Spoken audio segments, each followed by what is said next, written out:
Okay, I make it right on top of that. There we go. Okay, let's do this here. So there goes Io behind Jupiter. Okay, now Io returned to the same position, but it hasn't completed an orbit because when it started it was on behind Jupiter kind of in its orbit. Now it's in front of Jupiter, and that's pretty much it. So here we have one day, this is January 2nd, and then 18 hours later, so 1 day and 19 hours later. 1 day and 19 hours would be 19 divided by 24 plus the 1, so 1.79 days. And when you look at that, well, that's pretty much what I gave away here. So let's call it the 1.77 days that I did, that I had measured another time. Okay, let's go back to just after midnight on the 1st, and let's look at Europa. And again, I'm going to go forward one at a time. Notice that Europa was on the backside of its orbit. Now it's on the front, so again it has to complete one orbit, and kind of in between these two here, I guess. Well, it's a difference of how much? In between, let's call it 13 hours, okay? And this is the 4th, which means it's 3 days and 13 hours. So 13 divided by 24 plus the 3 days, I come up with 3.54. When I compare that to what I had measured prior, 3.55. Let's call it the 3.55. That's already on your lab sheet. And I just pretty much repeated these two measurements here for you to see that my numbers are reliable. Okay, here we go. Gonna go back to just 1 minute after midnight on the 1st.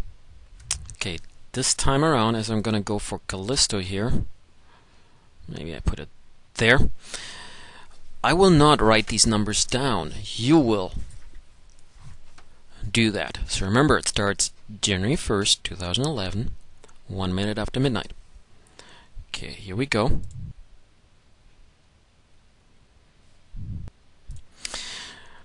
Okay, this is a second take on Callisto. The part that I cut out, I made the mistake of hitting the forward button on 1/10 of a day, and they just kept orbiting very, very fast. I wasn't able to follow, so I'm going to push the forward button here, but notice I changed the units here. There's 1/100th of a day, so much slower. Okay, I'm going to hit the forward button again. It starts at 1 minute after midnight, January 1st, 2011, and I'm not going to write the numbers down, so you have to pay close attention to when it's going to stop and calculate the time yourself. Okay, here we go. Forward. I think we can deal with that for Callisto. Okay, it was in the back of its orbit, and now it's in the front, and now it has to come back to the same point. I'm going to stop here and just go a little bit forward there. Okay, about there. This is good enough. January 17th, 18 hours. So from those two numbers, you have to determine the orbital period of Callisto. And now we're gonna do Nganimate, and I guess I put them actually in I did Callisto first and Nganimate last. That's alright. And again, you have to pay close attention to when Nganimate will return to that position here and how much time has expired. Again, 1 minute after midnight, January 1st. Okay, I got a phone call, so I had to stop this one here and there goes Nganimate, and I have to do this step by step, otherwise it's way too fast here. And there's Nganimate. There we go. January 8th, 5 o'clock in the morning. So again, from that you have to calculate the orbital period for Nganimate. As I said, I'm not going to write these in here, so you have to determine that. Okay, for the calculation, Notice there's Io, so let me show you the calculation for Io again. I do the same thing as before. I take the period, 1.77, and I square that and divide it by 5.91 cubed. There we go. And I come up with the 0.0152 rounded. And then I do the same thing for Europa, 3.55 squared divided by 9.40 cubed. And I come up with 0.0152 rounded. Okay, let's see what happens with Saturn's moons. Pretty much everything is given away, and again you have to do the same kind of calculation here, and then you have to do Uranus moons. So let's look at that. For that one we have to measure a little bit.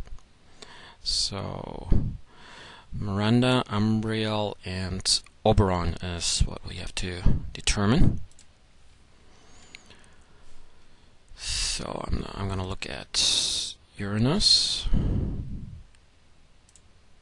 There it is. And choose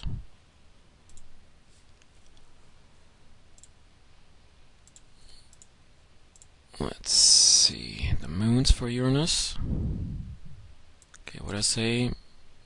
Umbriel, Oberon, and Miranda. Guess I don't need Ariel or Titania, so I'm going to use those. Let's look at the labels here. Okay, this will be fine. Okay, I have to zoom in quite a bit. Let's see how much. I think I want to zoom in more. Need a little bit more. There we go. Okay, let me double check what kind of data we need. Okay, we need the distance for Oberon, so I'm just going to click on Oberon and see what kind of information I get. Okay, it says 0.58 million kilometers from Uranus. Let's see if that's the correct number. Yeah, let's call it 584,000 kilometers from Uranus, and that's the number you need to put in on the distance for Oberon, 584,000 kilometers. Okay, and then we need to figure out what the period is for each day, and we're going to do the same thing as we did before. I know Miranda is already given, but let's determine that here. Okay, so there is Miranda. And I hope this is not going to be too fast as I do this. Whoa, it was way too fast. That's where earlier I had erased the part for Callisto. I had to do that twice, so for Miranda I have to be here a little bit slow. Keep clicking on this one here. So it was in the front of its orbit, now it's behind Uranus. And now it returns to the front. Apparently it has such a quick orbit that